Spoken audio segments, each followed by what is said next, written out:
আমি নামনি আৰু উজনি বুলি কোনো ভাগ নকৰোঁ, কাৰণ আমি জানে সদৌ অসম ছাত্ৰ সন্থাৰ মজিয়া বা এটা অসম আন্দোলনৰ মাজেদি আহিছোঁ।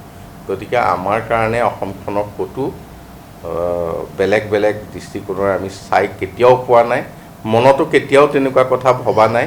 আমাৰ দৃষ্টিত সেইটো নাই। আমাৰ নামনি অসম মানে উজনি চব একেই। গতিকে ইয়াত আমি ভাগ ভাগকৈ কথা নাপাতোঁ। কিন্তু নামনি অসমৰ যিটো কথা কৈছে, ধুবুৰী লোকসভা সমষ্টিটোৰ বিষয়টো বেলেগ।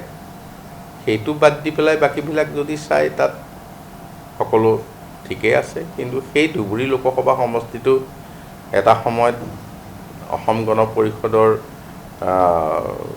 পোনপটীয়াভাৱে বিধায়ক হৈছিল, মন্ত্ৰী হৈছিল। গতিকে এইবিলাক ৰেকৰ্ড তাত আছে। গতিকে নিশ্চয় অসম গণ পৰিষদৰ এটা ভেটি তাত আছে।